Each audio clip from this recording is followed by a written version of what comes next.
Article 19, Living Independently and Being Included in the Community. This article begins with 3 comments highlighted in panels. My son can't do any of this independently. He could do with some funding allocated to a door he can open, a ramp he can use, a vehicle that transports him safely. This means as a family we all miss out as we can't exclude him from what we're doing, so we do nothing. Survey respondent. I need modifications to help, but I don't know where to access them. In particular, I struggle to stand in the shower, etc. Hui participant. I'm finding it difficult to find an affordable, adapted flat or house in my area. There is a need to build more universally designed homes and to ensure that modifications can be adequately funded and carried out efficiently and quickly once approval is granted. Survey respondent. Introduction. Article 19 provides that disabled people have the right to make choices about where they live. Disabled people should have access to support services if they need support to live in the community. General comment. Even though New Zealand is ostensibly deinstitutionalized and disabled people are living in the community, there are access and structural issues preventing realization of Article 19, including lack of accessible housing, limited disability supports, and inaccessibility of community facilities. Importance of Article 19 to disabled people in New Zealand. Disabled people believe that it is crucial to be able to live where they choose and to have the support needed to be able to do this. Current place of Article 19 in New Zealand law and practice. Aside from people detained under specific legislation, such as the Intellectual Disability, Compulsory Care and Rehabilitation Act 2003 and the Mental Health, Compulsory Assessment and Treatment Act 1992, there is nothing in New Zealand law preventing disabled people from living in the community in a place of their choosing. However, there are affordability, accessibility and support issues that often create significant barriers to disabled people being able to realize this right. There is a difference between access to support for people covered under the Accident Compensation Act 2001 and those covered by Ministry of Health funding. There is no legislation requiring that new housing be made accessible. The New Zealand General Social Survey 2016 showed that fewer disabled people than non-disabled people have a high life satisfaction and a strong sense of purpose. Disabled people also experience longer periods without meaningful companionship. Endnote 159. Committee's previous dialogue with the State on Article 19.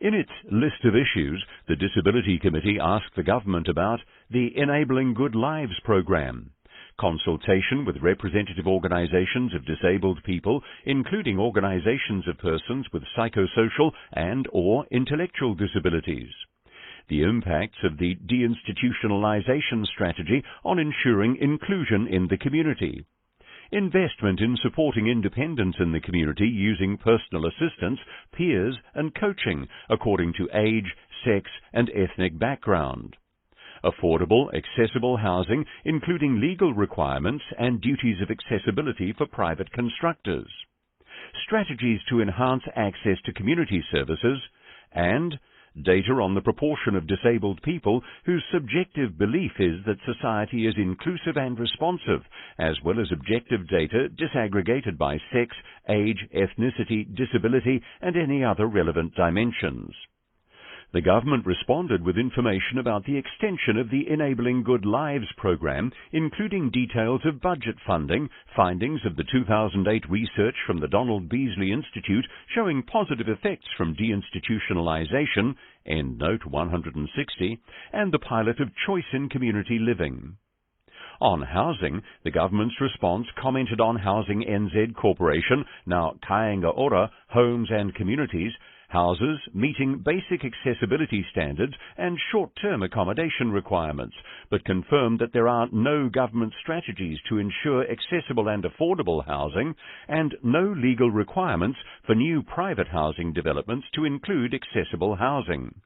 The government does fund limited housing modifications, but only through narrow criteria from the Ministry of Health and ACC. Comment on the realisation of Article 19 in New Zealand. Disabled people experience significant difficulties in obtaining affordable, accessible housing, which can lead to situations where they find themselves homeless and living rough. Kāinga Ora has some accessible housing stock, but there are long waiting lists. Not all stock deemed to be accessible actually meets the needs of the disabled person to whom it is provided. Disabled people report that housing modifications paid for by the Ministry of Health are often slow to be implemented, and that private landlords are often unwilling to have modifications made to their properties. Lack of long-term tenancies means that disabled people may be forced to leave a rental property that has been modified for them and may not be entitled to further modification grants. There are instances of disabled people being refused housing by private landlords or letting agents as a result of being disabled, or because of their use of assistance animals such as guide dogs or mobility dogs. End note 161.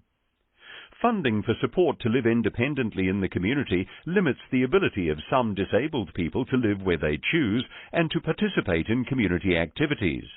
For a long time, disabled people have voiced concerns over the difference in the level of support and quality of equipment paid for under the Accident Compensation Act 2001, which is viewed as being more generous than the provision made under Ministry of Health-funded disability supports. Many disabled people continue to live in residential services with little choice and control over where, with whom, and how they live.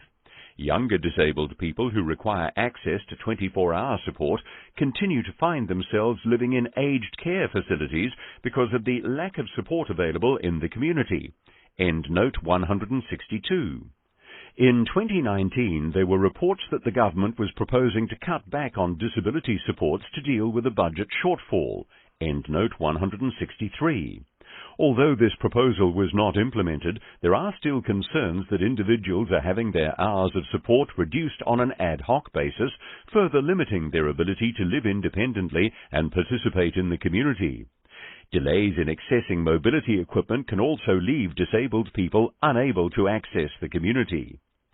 Hui participants told the IMM they are happy to be involved in the co-design of new funding and disability support models that should put the individual in control of how their funds are used, including the Mana Whaikaha prototype currently being trialled in the mid-central region.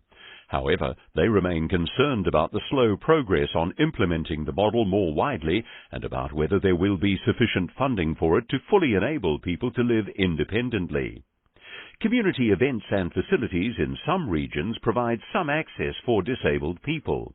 However, full community inclusion is limited by the availability of accessible facilities, accessible and affordable transport, and a lack of access to New Zealand Sign Language interpreters, audio description, and support workers. People are being directed to online shopping rather than being supported to conduct their own grocery or other shopping in person. Many people struggle to access regular services in the community, not only leisure activities, but also health and dental care, due to lack of funding and limited access to support and transport. The notion of reasonable accommodation, or what constitutes discrimination, are not defined well in many areas of life in New Zealand, including in legislation. This creates multiple situations where disabled people are forced to advocate for their rights to live in a house, stay in a motel, or eat in a restaurant, among other examples. The process for resolving such issues can be lengthy or, in many cases, leads to mediation with the Human Rights Commission, which results in either a confidential agreement that cannot be used to settle future disputes or in no agreement. The one exception to this is in the banking sector, where clear guidelines for accessibility that can be used by customers have been established. End note 164. Recommendations. The IMM recommends that the government, 49, implement legislation requiring all newly built housing to conform to universal design standards. Refer also Article 9. 50. Require Kāinga Ora, homes and communities, to A. Adopt a comprehensive definition of universal design.